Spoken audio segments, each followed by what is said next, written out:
یا حبیب اللہ، اے کرے دل ربا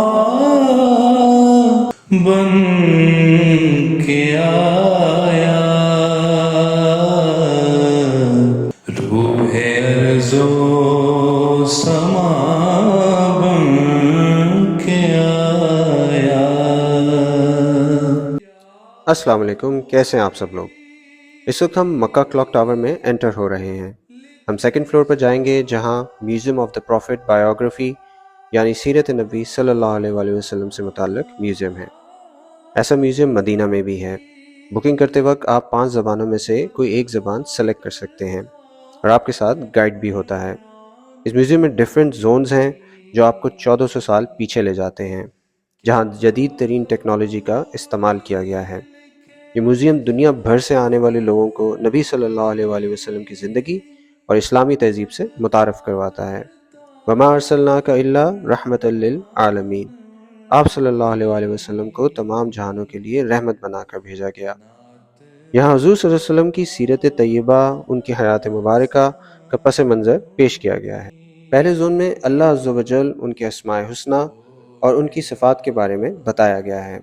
پھر نبی اور رسولوں، ان کی شریعتوں، ان کے اخلاق و آداب اور ان کے ساتھ پیش آنے والے واقعات کا تفصیلی ذکر کیا گیا ہے، جیسا کہ حضرت ابراہیم علیہ السلام، ان کے فضائل اور معجزات، اور حضرت نوح علیہ السلام کے صبر کا تفصیلی ذکر کیا گیا ہے۔ سب رسول خدا بن کے آئے، وہ حبیب خدا بن کے آیا۔ تاجداروں نے دی ہے سلامی، بادشاہوں نے کی ہے غلامی، بے مثال اس کا اسم گرامی، مصطفیٰ مجتبی بن کے آیا۔ ابھی ہم آپ کو جو ویڈیو دکھائیں گے اس میں زمزم کا واقعہ اور بیت اللہ کی تعمیر کے بارے میں بتایا گیا ہے۔ مکہ مکرمہ میں حضرت ابراہیم علیہ السلام آب زمزم کا کنواں کھودنے کا واقعہ، بیت اللہ کی تعمیر۔ اللہ رب العزت کے حکم سے حضرت ابراہیم علیہ السلام اپنی اہلیہ حضرت حاجر علیہ السلام اور اپنے شیرخوار بیٹے حضرت اسماعیل علیہ السلام کے ساتھ شام سے تشریف لائے اور انہیں مکہ میں مسجد کے بالائی حصے میں زمزم کے اوپر ایک درخت کے پاس چھوڑ کر شام واپس جانے لگے۔ حضرت حاجر علیہ السلام کا کل اثاثہ تھا ایک مشکیزہ، پانی کا برتن اور کھجور کی ایک تھیلی۔ اس وقت مکہ بنجر وادی، بے آب و گیاہ زمین، کالے پہاڑ، بنجر وادیاں اور ایک غیر آباد بستی کا مجموعہ تھا جہاں کوئی نہیں رہتا تھا۔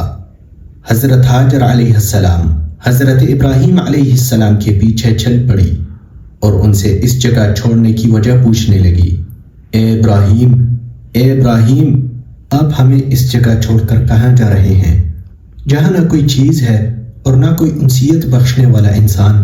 یہاں تک کہ جب وہ دونوں قدا نامی علاقے کے پاس پہنچے تو حضرت حاجر علیہ السلام نے حضرت ابراہیم علیہ السلام کے پیچھے سے بلند آواز میں پکار کر پوچھا، اے ابراہیم، تم ہمیں کس کے پاس چھوڑ کر جا رہے ہو؟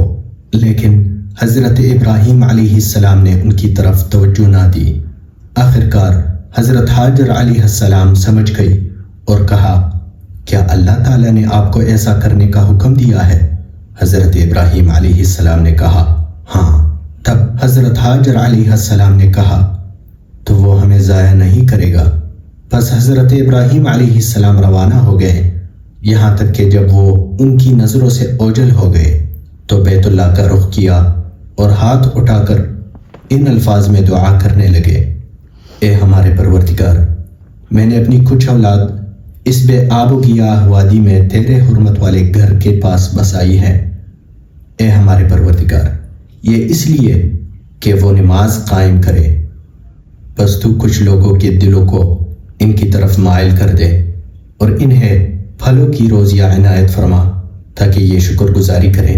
حضرت ہاجر علیہ السلام اپنے بیٹے اسماعیل علیہ السلام کے ساتھ وہاں ٹھہری رہیں۔ کئی دنوں بعد جب کھانے پینے کی چیزیں ختم ہو گئی، خوف کے آثار نمودار ہونے لگے، ہلاکت کا سایہ ظاہر ہونے لگا اور اضطراب و پریشانی چھانے لگی، تو اسی پریشانی کی حالت میں حضرت ہاجر علیہ السلام قریبی وادی تک دوڑ کر جاتی، جس کے دونوں سرے 2 پہاڑ پر ختم ہوتے ہیں، جن میں سے ایک کا نام صفا اور دوسرے کا نام مروہ ہے۔ جن میں سے قریب تر صفا پہاڑ تھا، وہ اس پر چڑھ گئی اور دیکھنے لگی کہ کیا اس وادی میں کوئی ہے، لیکن انہیں کوئی نظر نہ آیا، تو وہ پہاڑ سے نیچے آئیں اور وادی میں دوڑتے ہوئے دوسرے پہاڑ پر چڑھ گئی، لیکن انہیں وہاں بھی کوئی نظر نہ آیا۔ اگرچہ انہوں نے نہ کسی کو دیکھا اور نہ کسی چیز کی آواز سنی، لیکن اللہ رب العزت پر ان کو یقین تھا کہ اس کی مدد ضرور آئے گی، اور اسی یقین کے ساتھ وہ کوشش کرتی رہیں اور ایک پہاڑ سے دوسرے پہاڑ تک دوڑ کر جاتی رہیں، یہاں تک کہ انہوں نے 7 چکر پورے کر لیے۔ اسی دوران ان کو اپنے بچے کا خیال آیا اور دل ہی دل میں کہنے لگی کہ مجھے اپنے بچے کو دیکھنا چاہیے کہ وہ کس حال میں ہے۔ پھر ایسا لگا جیسے انہیں کوئی آواز سنائی دے رہی ہو اور وہ اپنے آپ سے کہہ رہی ہو، خاموش ہو جاؤ۔ پھر وہ آرزو کے ساتھ چیخ پڑی، مدد کریں اگر آپ مدد کر سکتے ہیں۔ تبھی وہ دیکھتی ہیں کہ زمزم کے مقام پر حضرت جبرائیل علیہ السلام کھڑے ہیں۔ حضرت جبرائیل علیہ السلام نے اپنے پر سے زمین کھودی تو اس سے پانی نکلنے لگا۔ حضرت اسماعیل علیہ السلام کی والدہ اللہ کے فضل و کرم اور اپنے شیر خوار بچے کے بچ جانے پر اس قدر خوش ہوئی کہ اس کا تصور نہیں کیا جا سکتا۔ پھر وہ چلو بھر بھر کر پانی لینے لگی، جبکہ پانی ابلتا ہی جا رہا تھا۔ پھر انہوں نے پانی پیا اور اپنے بچے کو دودھ پلایا۔ اب ان کے اعصاب پرسکون ہوئے اور ان کے دل کو سکون ملا۔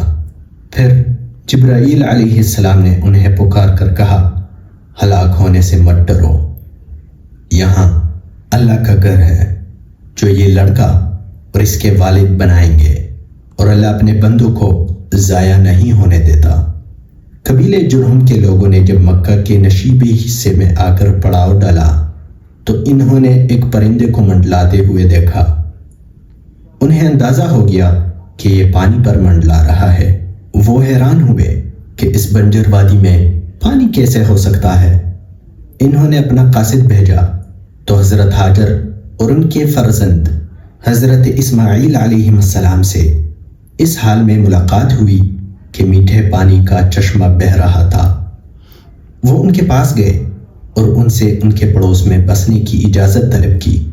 انہوں نے اجازت دی تو وہ لوگ اپنے اہل و عیال لے آئے اور وہیں آباد ہو گئے۔ اس طرح حضرت ہاجر علیہ السلام کو انسیت والے لوگ مل گئے اور اس مکہ معظمہ کی رہائش کی کہانی شروع ہوئی۔ وہیں حضرت اسماعیل علیہ السلام پروان چڑھے۔ انہی لوگوں میں حضرت اسماعیل علیہ السلام کی شادی ہوئی اور یہیں سے ان کی مبارک نسل کا آغاز ہوا، جس میں عرب ہیں، پھر قریش، پھر بنو ہاشم، پھر محمد صلی اللہ علیہ وسلم۔ یہ ہے مکہ المکرمہ، مقدس و محترم اور محفوظ و پرامن سرزمین، جہاں آج تک ہر چیز کا پھل لایا جاتا ہے اور یہاں کے لوگوں کو بہترین چیزوں سے رزق عطا کیا جاتا ہے اللہ کے فضل سے۔ پھر ملت حنیفی والے اور ایمان و توحید کے علم بردار ہمارے والد حضرت ابراہیم علیہ السلام کی دعاؤں کے فضل سے اللہ رب العزت کا ارشاد ہے، ہم نے بیت اللہ کو لوگوں کے لیے ثواب اور امن و امان کی جگہ بنایا، تم مقام ابراہیم کو جائے نماز مقرر کر لو۔ ہم نے ابراہیم اور اسماعیل علیہ السلام سے وعدہ لیا کہ تم میرے گھر کو طواف کرنے والوں اور اعتکاف کرنے والوں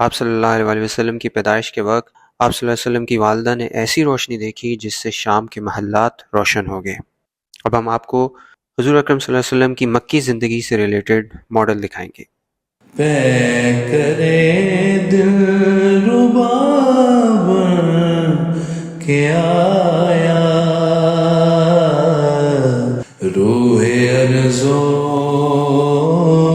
سما بن کے آیا۔ مکہ مکرمہ میں خانہ کعبہ اللہ تعالیٰ کا مقدس گھر ہے جس کی بنیاد حضرت ابراہیم علیہ السلام نے رکھی۔ روایت میں آتا ہے خانہ کعبہ اس بیت معمور کے برابر میں واقع ہے جس کے گرد فرشتے آسمان میں طواف کرتے ہیں۔ یہ زمزم کا کنواں ہے جسے اللہ تعالیٰ نے حضرت ہاجرہ علیہ السلام اور ان کے بیٹے حضرت اسماعیل علیہ السلام کے لیے جاری فرمایا تھا۔ یہ مقام ابراہیم ہے جس میں وہ پتھر ہے جس پر ابراہیم علیہ السلام کھڑے ہو کر کعبے کی دیوار پر پتھر رکھتے تھے اور اسماعیل علیہ السلام انہیں پتھر پکڑاتے تھے اور ان کی مدد کرتے تھے۔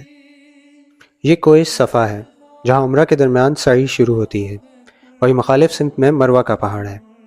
حضرت ہاجرہ علیہ السلام نے ان دونوں پہاڑوں کے درمیان پانی کی تلاش میں دوڑ لگائی تھی۔ یہ عبداللہ بن عبد المطلب کا گھر ہے جس میں نبی کریم صلی اللہ علیہ وآلہ وسلم کی ولادت ہوئی۔ مروہ پہاڑ کے قریب ہمیں حضور اکرم صلی اللہ علیہ وآلہ وسلم کا پہلا ازدواجی گھر ملتا ہے۔ یہ ام المومنین حضرت ختیجہ بنت خویلد رضی اللہ تعالی عنہ کا گھر ہے جو اسلام کی پہلی خاتون ہے۔ یہ حضور اکرم صلی اللہ علیہ وآلہ وسلم کے چچا ابو طالب کا گھر ہے، اور یہ حضرت ابو بکر صدیق رضی اللہ تعالی عنہ کا گھر ہے۔ یہاں دار الندوہ ہے جو قریش کے سرداروں اور مکہ کے معززین کے لیے اجتماع گاہ ہوا کرتی تھی۔ یہ بنو ہاشم کا گھر ہے جہاں قریش نے تقریباً 3 سال تک رسول صلی اللہ علیہ وآلہ وسلم کا محاصرہ کیا تھا۔ یہ بلند و بالا پہاڑ کوہ ہرا ہے جس میں نبی صلی اللہ علیہ وسلم کئی راتیں قیام فرمایا کرتے تھے، اور یہاں پر اللہ تعالیٰ نے جبرائیل علیہ السلام کے ذریعے حضور صلی اللہ علیہ وسلم پر پہلی وحی بھی نازل فرمائی۔ اللہ رب العزت کا ارشاد ہے، پڑھ اپنے رب کے نام سے جس نے پیدا کیا۔ مکہ کے جنوب میں ایک عظیم پہاڑ ہے جس میں غار ثور ہے، جس میں نبی صلی اللہ علیہ وسلم اور آپ کے ساتھی حضرت ابو بکر صدیق رضی اللہ تعالیٰ عنہ چھپے تھے۔ نیکسٹ پارٹ میں ہم آپ کو حضور اکرم صلی اللہ علیہ وسلم کی مدینہ کی زندگی کا ماڈل، ان کا گھر، جو چیزیں وہ استعمال کرتے تھے، ان کی 3D ویڈیو اور طب نبوی صلی اللہ علیہ وآلہ وسلم سے ریلیٹڈ انفارمیشن شیئر کریں گے۔ اگر آپ کو ویڈیو اچھی لگی ہے تو پلیز لائک، شیئر اور کامنٹ ضرور کیجیے گا، اور مزید ویڈیوز کے لیے چینل کو سبسکرائب کیجیے۔ شکریہ۔ روح ارض و سما